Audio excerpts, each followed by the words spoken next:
Hello and welcome to another of our Community Challenge reviews. It's no longer Halloween, much to my chagrin. Spooky season is over. Magnus, how are you? How are you doing? I'm really good. I've come kind of fresh out of judging these. So we did it a couple of days ago, and oh boy, it was not an easy judging process, and also just seeing the level of entries from every challenge just go creeping slightly upwards is something really remarkable. And because it's not the first one, it's been a handful now. We really see them basically in comparison with each other too. So it's really exciting. There's something in almost like talent creep is the word. Every time we run one of these competitions, the standard improves. It's like Golden Demon in Microcosm, except it's month by month, not year by year. Yeah, exactly. So if you're watching this, if you're not part of the community, just know that these are part of our monthly challenges where we pick essentially a theme for everyone to do.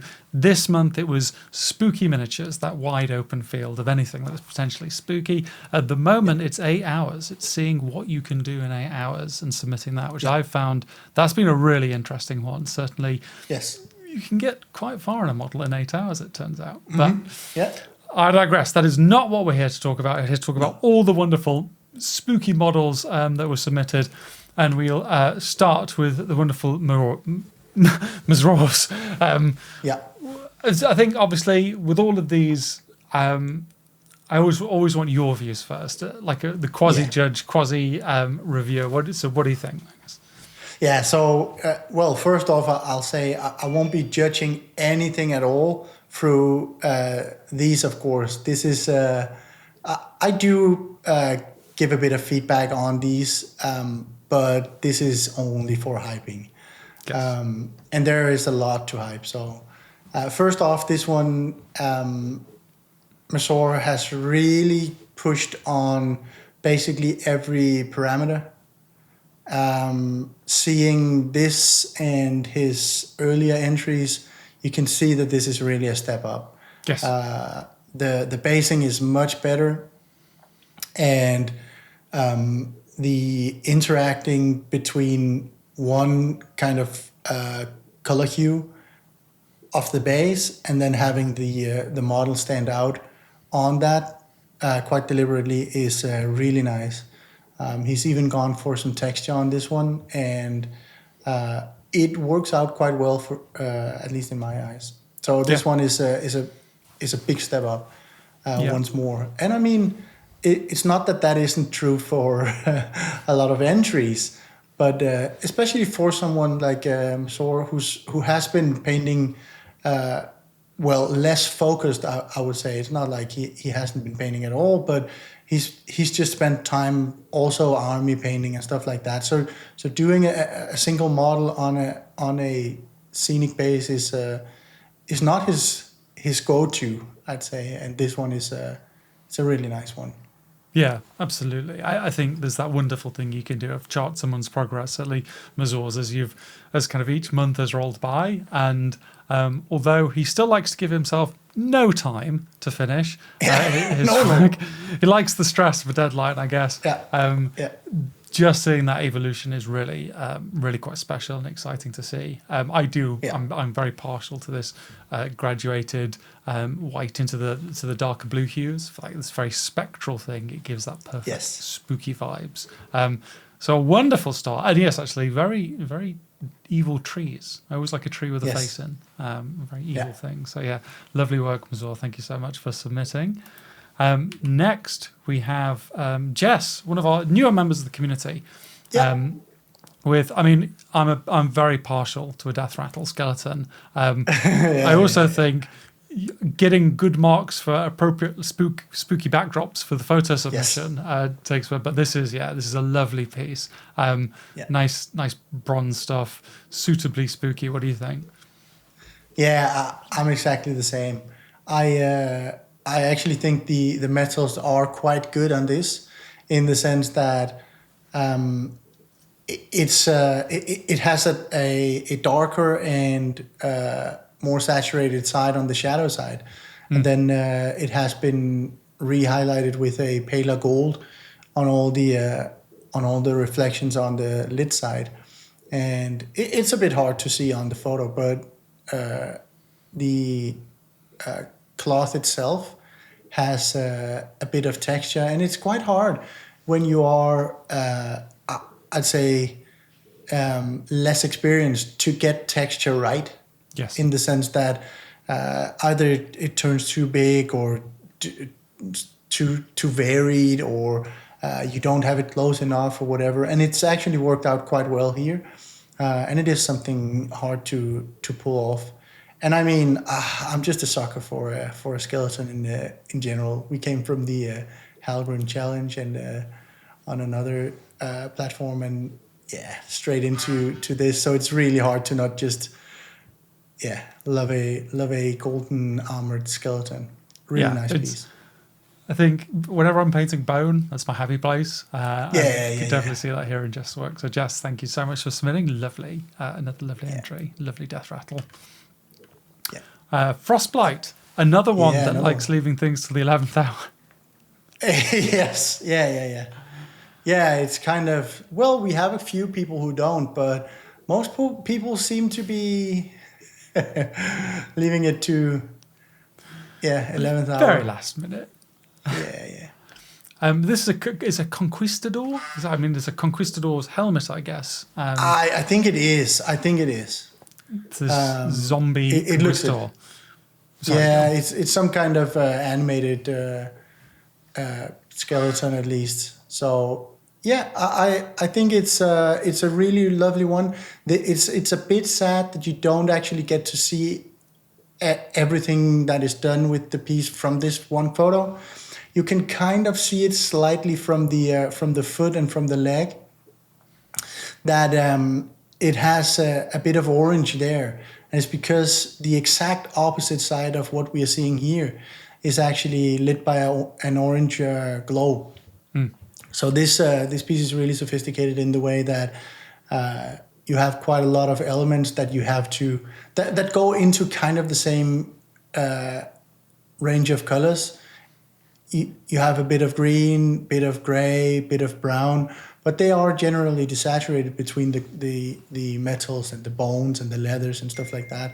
So balancing that, still have everything readable, and then the added layer of having a really nice orange OSL effect that really works from the backside. It's a lovely piece, really. Yeah. Is. Well worth checking out if you go on Frostblight's Instagram page. You can see all the myriad angles. Yeah, because it is like OSL, still one of those things that vexes me a little bit. And as we talked about in the previous challenge, something really hard to do and get right. But I think he utterly nailed it in this piece. Again, skeletons and spooky. It's a perfect combination. You cannot knock it. But I'm a big fan of the kind of decayed greeny bone. It's just one of the things I really like to see in like these zombified skeleton things. It's great. So yes, wonderful. Thank you, Frostblight. Jared paints hell of a vampire. This. Yes, it really is. It's first off, it's a really nice sculpt.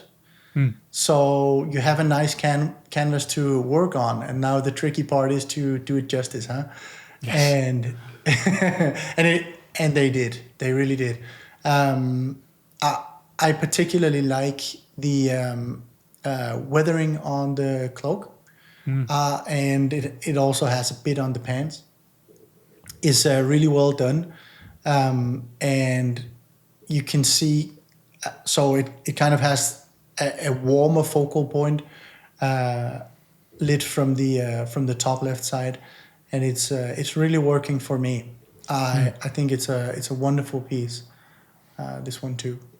Yeah, I look at this stuff and I'm like, I should paint a vampire model because they just seem really cool. But the thing that struck me is this wonderfully warm, saturated hues. It just obviously when you often see vampires, it's cold and like almost uncomfortable. But here is this like almost warming warmth. It's really nice, just beautifully well painted. Warming warmth. You tell my brain's not fully working, but no, Jared, thank you so much for this wonderful submission. Sangunius. Yeah. But this, I mean, so bold. When I saw it Yes. kind of arrive in the email, I was like, wow, just really striking. So much white. Well, what are you? But what's your take, Mister? Yeah, this one is one I guess no one really saw it coming in the sense that if you present this model, we've seen it painted a fair few times, right? And no one was thinking this. Well, one was, but no one was thinking this, and I actually think it's quite clever because it makes like the skeleton, the horse and the rider be the focus of this, which can be a bit hard because otherwise you would have to do it really, really dark. But they wanted to go with kind of like a classic white spectre, right? So it's really hard to have the undead horse and the rider be the focus. And going in with saturated color is a way to do it, and I actually think that's quite clever in that sense. And I do love a nice gradient from, and even the twist in the gradient I think is quite nice, where it goes from white into that blue teal, and then it actually turns almost like a green yellow in the very tips and on the feet of the horse. So I think this is a really lovely piece and a nice, well, I guess different kind of interpreting it, right? Yeah, absolutely. And yeah, echoing what you said, that the way that color shift happens, but happens really subtly. Because obviously, if you're on top of white, getting a subtle transition is hard at the best of times. But to do so to the pastel colors is really nice. That sword, which like stands out, really stark contrast. And I think for me, as someone that can often not be terribly brave when I'm really painting, is the ability to do a white canvas like that and then be like, blood splatter, I'm going to go for it. Yes. That takes some cojones, and to see it realized and to really add to the menace of the model is so wonderfully well done. So well done, Sangunius. Another one of our newer arrivals with one of the meanest looking squigs I've ever seen. Yes. Yeah, this one has a lot of things that I just quite like, in the sense that you take that squig, the goofiness of the Gloomspite, and now you have to do a bit of thinking because it has to fit with a spooky theme, right? So how do you do that? Well, one thing you could do is you could turn it into a zombie squig, and they did. And it's really creative in that way, and it works. It has the red leg that you can barely see on the other side is stitched on, so they did a bit of sculpting and had stitches there, and you can see how the tail looks stitched on, and it has the same with the eye. The other eye is a white, like milky eye. And then a bit of veins and a bit of dead flesh kind of colors placed into the white skin.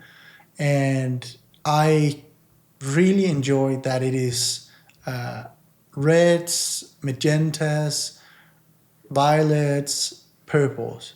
So loads of colors that tie into each other. Is really nice, and a bit of the red turning pinkish around the mouth, and then you have the rider and the base be the green parts. I think it's a really lovely piece and a really nice way of using color palette. Yes, yeah, would have fit right in the palette challenge. I think only adding on what you've said, the TMM is actually really well rendered. We've now done a TMM challenge, so we know how hard it can be to get it to look that smooth. But this kind of like beaten, whether that almost iron, I really like how that's come out. And just that scar across the eye, The reds are so vivid. You almost get the impression that flesh is just immediately like it recently fallen off, and it's this like beating red underneath. It is suitably horrific. And as you say, that those gum, like that discoloration that makes it look like almost like gums, is almost like a shark mouth thing. It's suitably terrifying. So well done. What a wonderful entry. Colin's entry next. Lovely study in light. Yeah.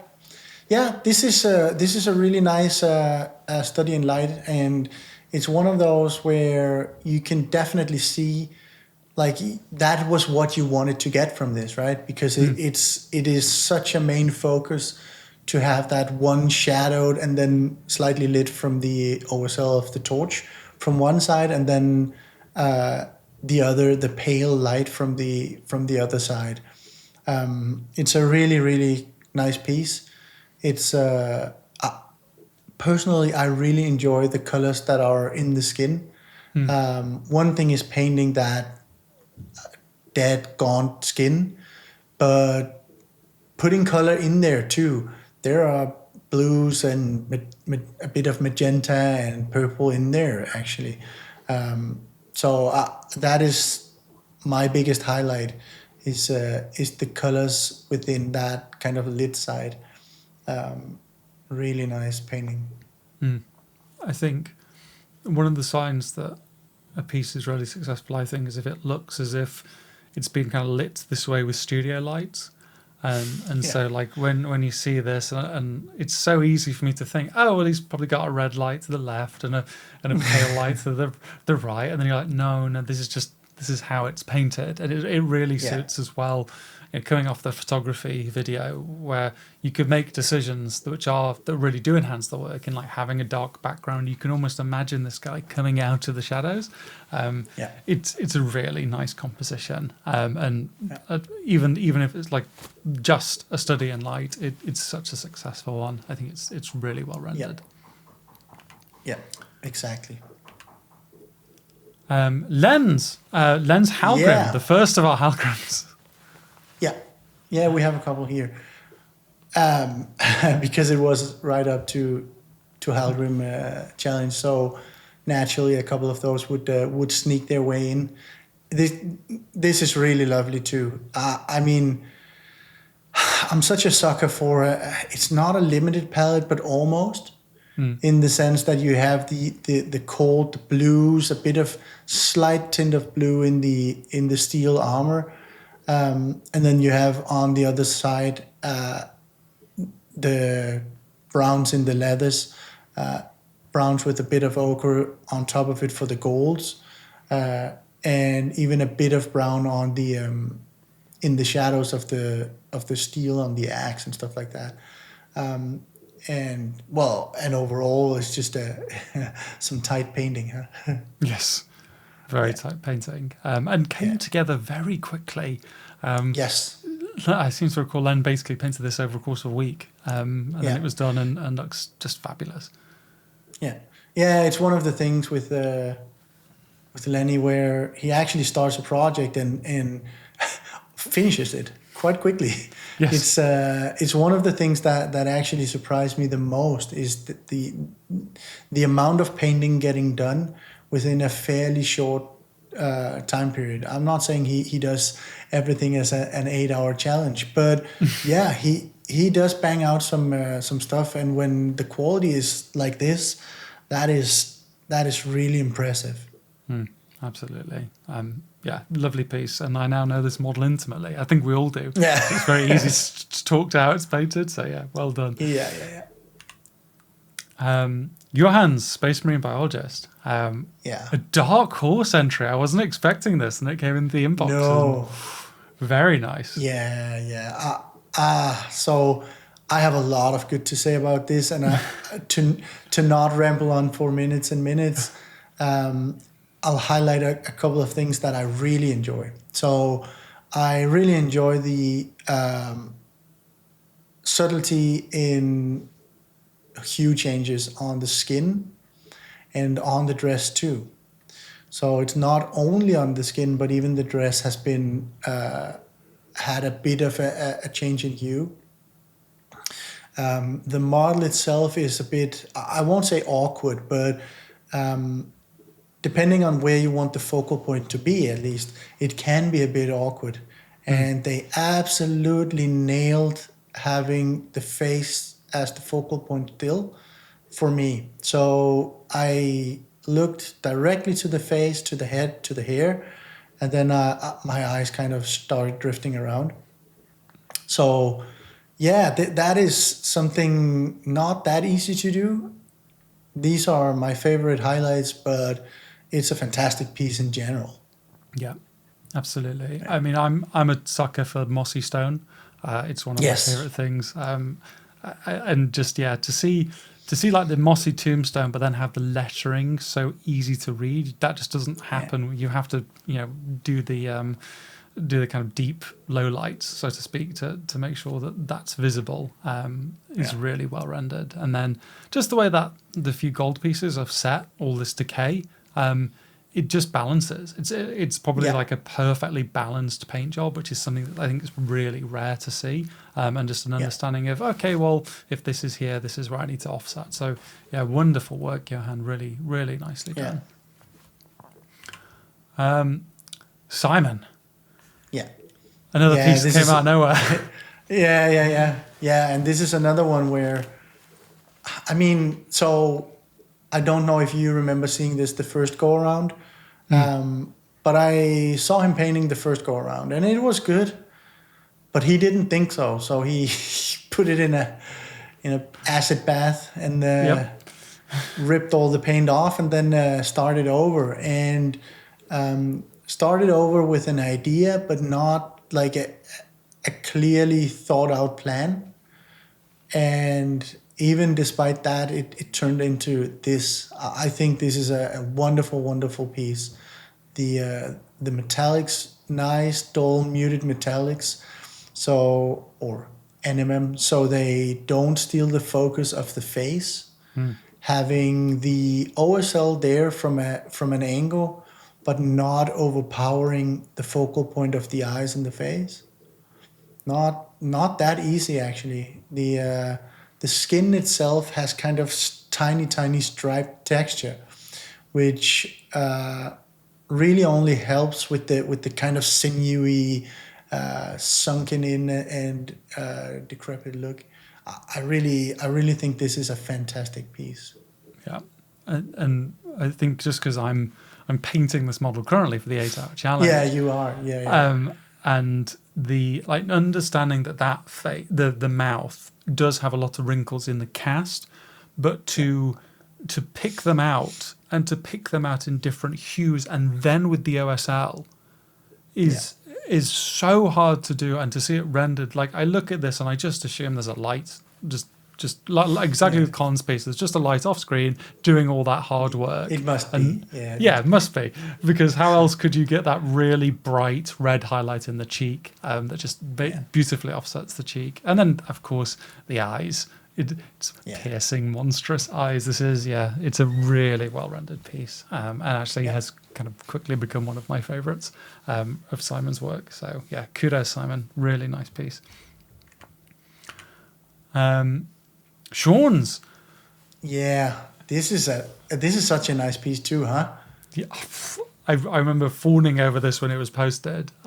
Yes, we saw it posted and was like, "Oh, you did that! It's not a reference of anything. Yes. It's not like," because we have people who often will post a reference of something they've seen or thought about it, in the sense that maybe I want to mimic this and talking about it a bit. And this was just Sean posting that. I did this. It's it's really, really lovely. Those almost dusty looking non-metallics, really nice. The texturing in the wrapping is really, really nice. It's another one of those kind of almost limited palettes, right? Where you stay within gray browns, a bit of ochre, and then try and balance everything together. And then having blue pants and instead of introducing another color, well, you do blue hands too. Yeah. It's something that I just personally I'm just a fan of that, because I really like that way of making things simple if you can, and not overdoing it just because. Yeah. Well, I think it's that classic idea of sometimes less is more, and actually, Yeah. certainly miniatures, quite frequently less is more. And actually, it can be more challenging to think, well, actually, how could I get a workable solution with the colors that I've already used, as opposed to reaching for another different hue, different shade. Echo what you said, because when this came through, I thought I was just, why is Sean posting Rich Gray's video? Oh wait, no, he's paint what? I think this particular bronze is really hard to do. Yeah. It is. I've certainly tried and failed a few times. I'm still kind of chasing it, but to see it rendered this nice with the subtle verdigris, I'm such a loser for verdigris, but it's just so well rendered. And then exactly as you say, the textured bandages.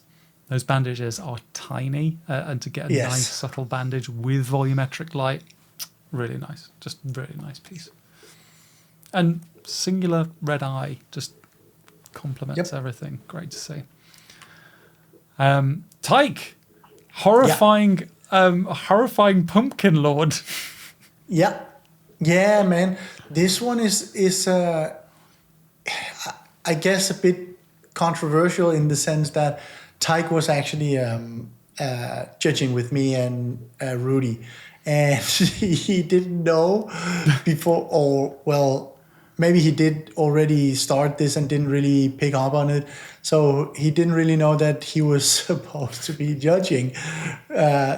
So he had already basically finished this one. And then he wrote me, well, I actually finished and submitted something, but I guess and I obviously told them, yeah, but leave it. We can still talk about it and hype it, right? So absolutely. No, we couldn't really judge it, but we talked a bit about it too. So that means it just turned into a bit of direct feedback on a piece that he painted during judging. But it's a really nice piece. A lot of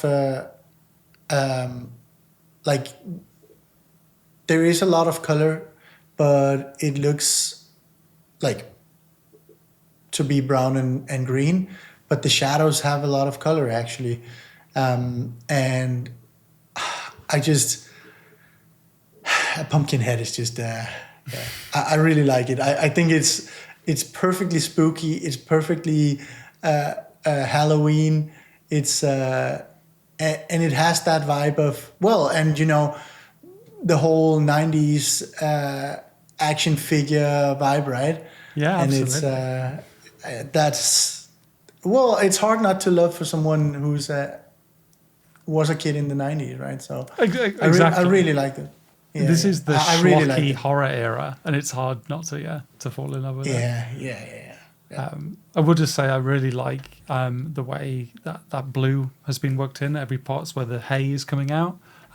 Just lends it that slight, like, ethereal, reanimated vibe. And just I guess it is a tabard, this central cloth with the blood splatter, but the volumes are really nicely rendered on it as well. Yeah, and the blood splatter is pretty good. It's not that easy to get a good blood splatter, I guess. Huh? Certainly not one that's I'm not overdone. And I'm not saying that people should go out and practice their blood spattering, but I'm just saying that you needed to have a consistency that is believable, but you also need to have it in a color that is believable, and now you have to spray it on in an angle and an area that is believable. Well, it's in a way he that's assured not me easy it wasn't to control. real. Yeah, exactly, and he assured me it wasn't real blood, so we believe him. But yeah, sure, it looks pretty good. Yeah. And then the last of the entries is mine. Hey! I snuck a Halgrim in. You did, you cheeky you. Yeah.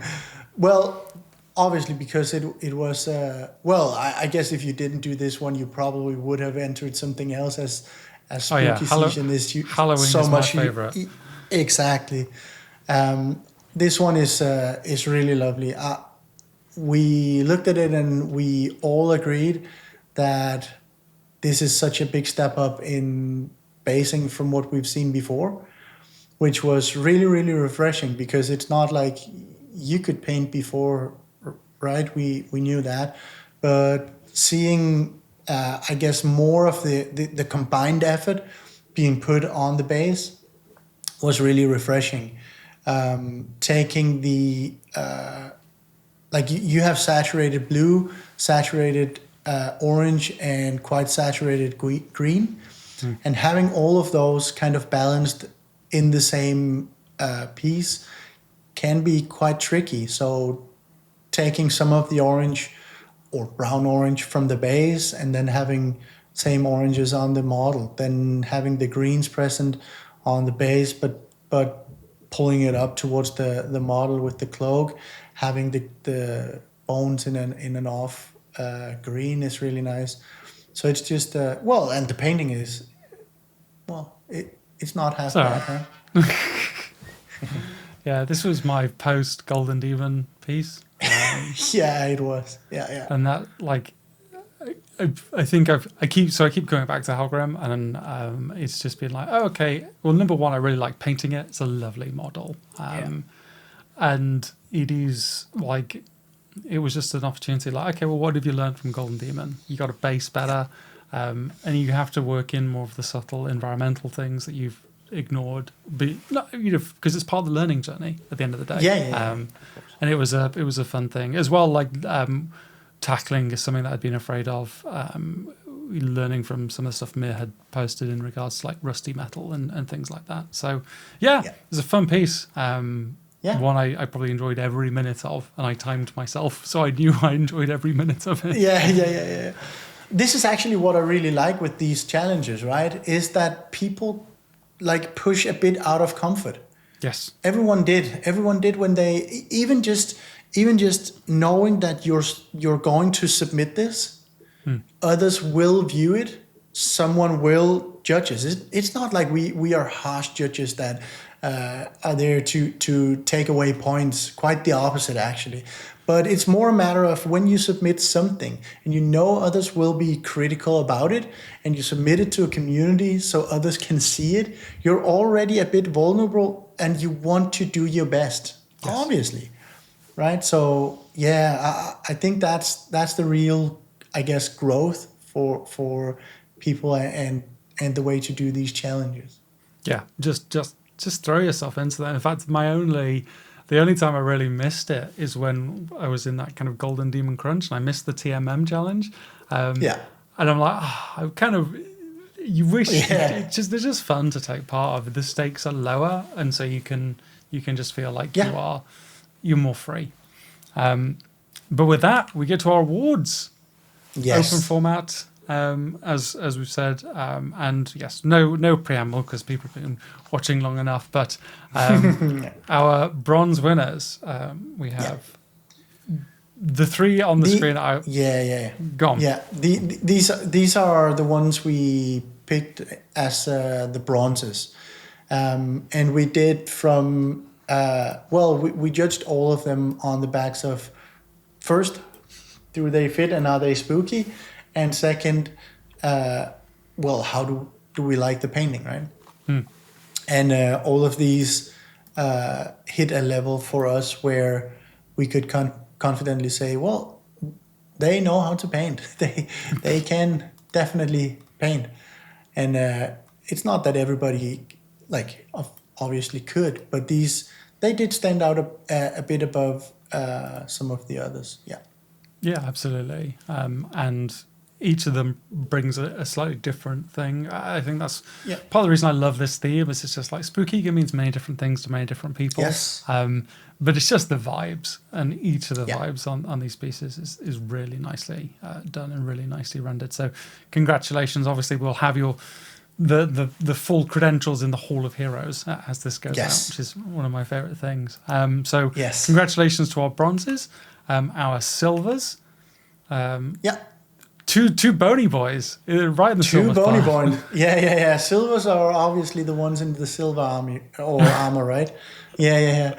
That it's not really why we picked them. We felt they were just that slight step above in the sense that they were a bit tighter, and so the technical execution on them were that slight bit better. Is why they landed in silver. Two amazing pieces. Yeah. Yeah, really nice. It's just there's something about a skeleton's face. Just Yeah. I just love it. Yeah, Yeah, congratulations to both of you. And then finally, without preamble, our golds. Yeah. We have Johan, Simon, and myself. Yeah. These were everything the others did, but with the what made them stand out was that they were not both technically, or they were both technically well painted, and they were really complete from a mood sense of too. So having more of an environment and having the mood be even a slight notch better was what made these stand out. Suitably spooky, I think is Suitably spooky. Yeah. No, I mean, I think there's an awful lot. I mean, this challenge I think really brought out the best in the community, both in terms of the entries, which were wonderful, but for me it was the perfect mix of people talking about it, posting whips, getting ideas, like sharing their thoughts, and then you got the first earlier entries and that inspiring people and everything like that. It is part of what is a community all about miniature painting. Talking about painting miniatures, it sounds so stupid and so easy when you say it like that, but when it works, it's everything I love in this hobby. So these are all wonderful entries, and these three are great golds. But we have a best of show. Yeah. And as judge, why don't you let us know who the best of show is? Yeah. So because traditionally we invite the gold winner to judge the next one, accompanied by me, and instead of having three and myself, we were thinking, maybe if we picked one that was best of show, if we could point towards one that was maybe slightly better than all the others. So that is the reason we did it. And we all agreed that it had to be that Lich by Simon was the best of show. It's a masterfully painted entry. It's really hard to balance all these things that Simon actually did, having the warmer looking side of the orange lit phase with the colder side from the bluer lighting, having a bit of that blue show in the flesh on the cold side and having the orange show on the other side, while still being mindful that the shadows have to follow. That's what really made this stand out. Yeah, and set it apart from the others. Yeah, it is. It's a beautifully rendered piece, and if you've not been able to see it, it's a tiny bust as well. I appreciate in this it looks enormous because it's photographed, but it is so small, and to see this much work and detail rendered into it, it's really special. One of my favorite pieces. So well done, Simon, and well done to everyone who entered, both our medal winners and just everyone who took part, shared their thoughts, shared commentary, critiques, all of those things. Thank you so much. But that's it for this month. We'll have the 8-hour challenge next. If you've enjoyed this, please do consider joining the community, where you can take part in challenges like this and just talk about the work, share those good vibes. I think vibes-based painting is now all I'm about. Good vibes-based painting is the best. It is the way to do it. Absolutely. So for now, thank you very much and goodbye till we see you again.